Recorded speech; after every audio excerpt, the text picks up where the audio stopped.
Baik, assalamualaikum warahmatullahi wabarakatuh. Waalaikumsalam. Kami di sini akan mempresentasikan hasil tugas besar kami, yaitu yang berjudul Sistem Pakar Diagnosa Gangguan Kepribadian menggunakan Dexter Shaper. Yang ada kelompoknya yaitu pribadi saya sendiri, Dapra Pramudia, Muhammad Baihaqi Abdul Aziz, Hilman Saiful Anwar, Helmi Sulaiman, dan Aldi Azhari Maulana Yusuf. Yang pertama yaitu pendahuluan yang akan disampaikan oleh Aldi Azhari. Baik, belakang sistem pakar dapat diartikan sebagai sebuah perangkat lunak komputer yang memiliki pengetahuan untuk domain tertentu dan menggunakan pengenalan inferensi menyerupai seorang pakar dalam memecahkan masalah. Lalu kesehatan mental merupakan aspek penting yang perlu diperhatikan sebagai kesehatan fisik berdasarkan hasil Rikesdes riset kesehatan dasar Kementerian Kesehatan tahun 2018 terdapat kenaikan sebanyak 3,8% penduduk berumur kurang lebih 15 tahun yang mengalami gangguan mental emosional di Indonesia. Lalu realitas secara umum, semua gangguan kesehatan mental disebabkan karena kekurangannya kesadaran akan kesehatan mental dalam kehidupan masyarakat Indonesia dan anggapan bahwa seorang yang pergi ke psikologi merupakan seorang yang kurang mudah.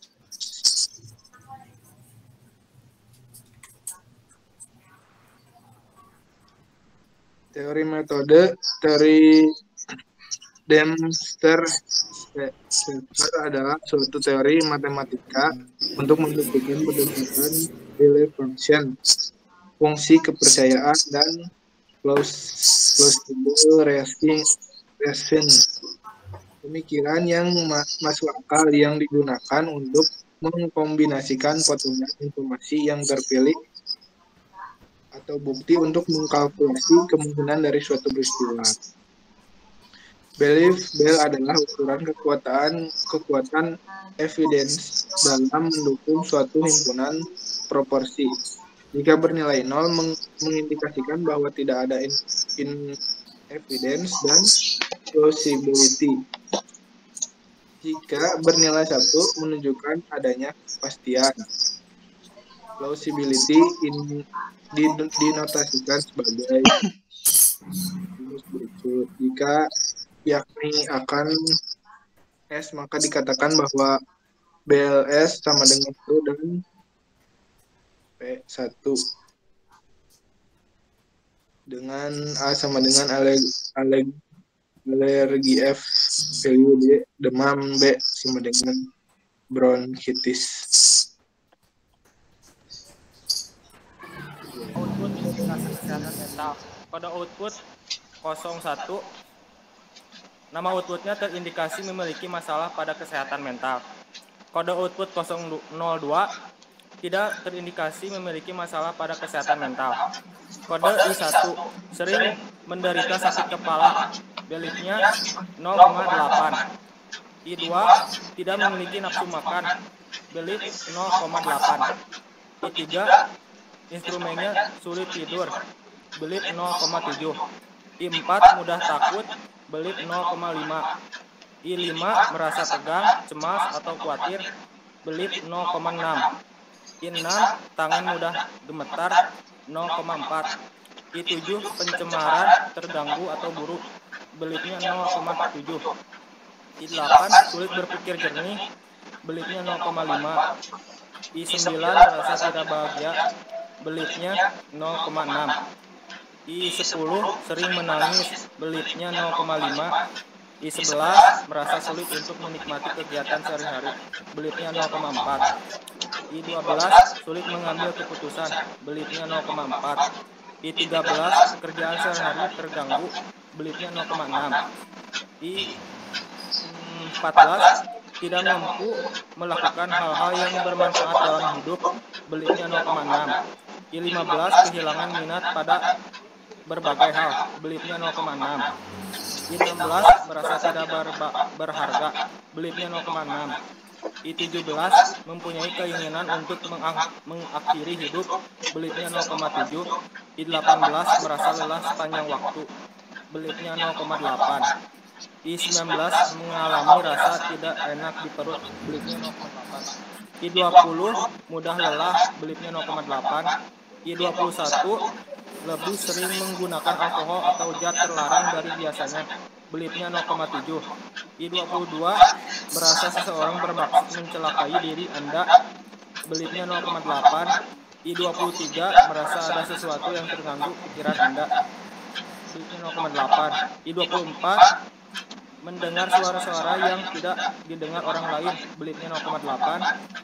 I25 mengalami mimpi bencana atau seakan bencana itu muncul kembali, belitnya 0,8. I26 menghindari berbagai kegiatan, tempat, orang, atau pikiran yang mengingatkan akan bencana tersebut, belitnya 0,7.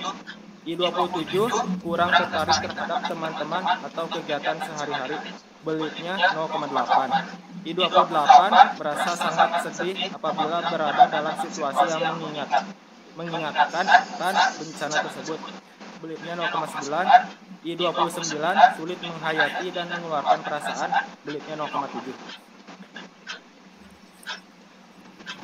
Lanjut, aturan yang terbaik. Pada yang pertama, nama outputnya terindikasi memiliki masalah pada kesehatan mental. Rule-nya I14,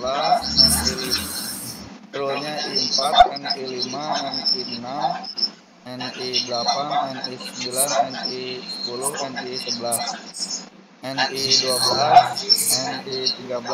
NI15, NI16, NI17, NI1, NI21, NI22, NI23, NI24, NI25, NI26, NI27, NI28, N29. Kode yang kedua, nama outputnya tidak terindikasi memiliki masalah pada kesehatan mental. Rule-nya I1, NI2, NI3, NI7, NI8, NI9, N20. Lanjut, contoh perhitungannya. Jadi untuk contoh perhitungannya, dilakukan pengujian konsultasi, user memilih 3 instrumen yang dirasakan selama 30 hari. 1. Sering menderita terakhir, yaitu sakit kepala dengan kode I1. 2. Tidak memiliki nafsu makan dengan kode I2. 3. Mempunyai keinginan untuk mengakhiri hidup dengan kode I17. Instrumen pertama, instrumen 1 merupakan untuk output tidak terindikasi O2 dengan nilai belief. Instrumen 1 akan menjadi mass function M1 dengan menggunakan persamaan 2. Maka M1 dengan output 2 sama dengan 0,8. M1 dengan output 0 sama dengan 0,2. Instrumen kedua, instrumen 2 merupakan instrumen untuk output tidak terindikasi 0,2. Dengan nilai belief, instrumen 2 akan menjadi mass function M1 dengan menggunakan persamaan 2. Maka M2 output 2 sama dengan 0,8, M2 yang kosong sama dengan 0,2. Hasil mass function M1 dan M2 akan menghitung dengan menggunakan rumus kombinasi pada persamaan 3. Untuk mempermudah proses perhitungan, menggunakan tabel seperti pada tabel di bawah ini, yaitu. Lanjut. Nah, untuk instrumen ketiganya merupakan instrumen untuk terindikasi output 1 dengan nilai belief. Instrumen 3 akan menjadi mass function M4 dengan menggunakan persamaan 2. Maka M4 output 1 sama dengan 0,7, M4 kosong sama dengan 0,3. Hasil mass function M3 dan M4 akan dihitung dengan menggunakan rumus kombinasi pada persamaan di bawah ini. Nah, ini adalah nilai keyakinannya yang terbesar pada output O2, yaitu tidak terindikasi memiliki masalah pada kesehatan mental dengan nilai 0,878 sehingga memiliki presentasi 87,8% yang didapat dari 0,878 dikali 100%.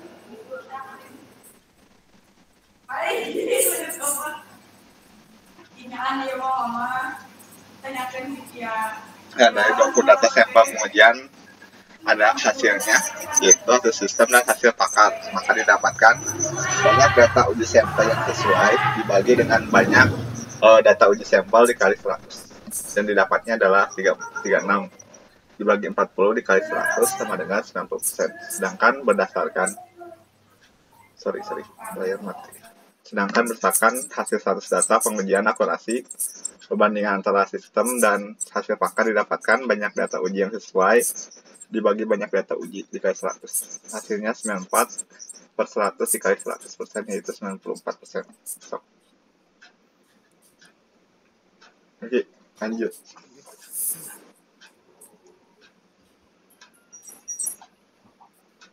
Lanjut Ki.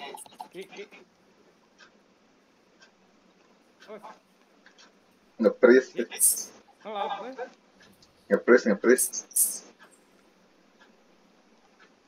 Lah, cina saja.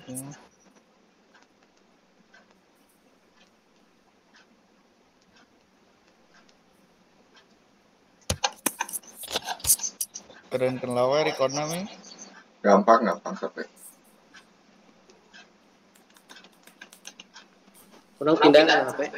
Oh, sok. Cakep. Iya lanjut Ki.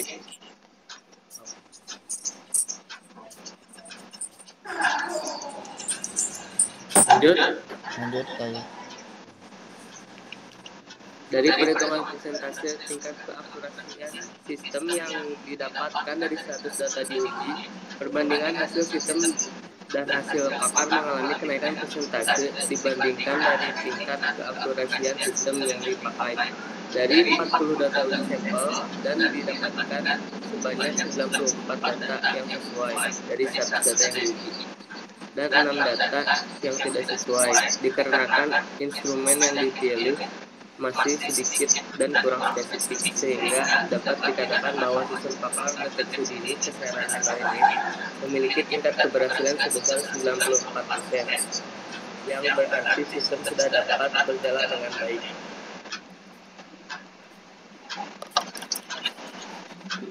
Yang keempat ada antarmuka sistem.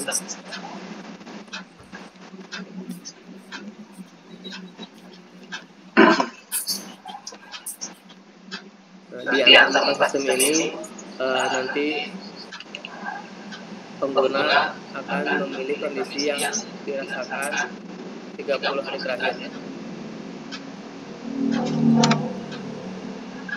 Yang pertama ada sering menderita sakit kepala, tidak memiliki nafsu makan, sulit tidur, mudah takut, merasa tegang, cemas atau khawatir, tangan mudah gemetar, pencernaan terganggu buruk, sulit berpikir jernih, merasa tidak bahagia, sering menangis, merasa sulit untuk menikmati kegiatan sehari-hari, sulit mengambil keputusan, pekerjaan sehari-hari terganggu, tidak mampu melakukan hal-hal yang bermanfaat dalam hidup, kehilangan minat pada berbagai hal, merasa tidak berharga, mempunyai keinginan untuk mengakhiri hidup, merasa lelah sepanjang waktu, mengalami rasa tidak enak di perut, mudah lelah, lebih sering mengkonsumsi alkohol atau zat bawaan pada biasanya, merasa seseorang bermaksud mencelakakan diri Anda, merasa ada sesuatu yang mengganggu pikiran Anda,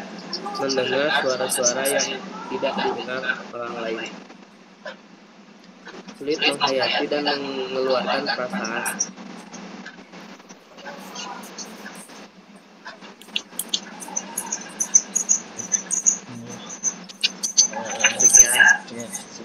Terima kasih. Mungkin cukup sekian dari presentasi kelompok kami. Mohon maaf apabila banyak kesalahan. Wabillahi taufiq wal hidayah. Assalamualaikum warahmatullahi wabarakatuh. Waalaikumsalam.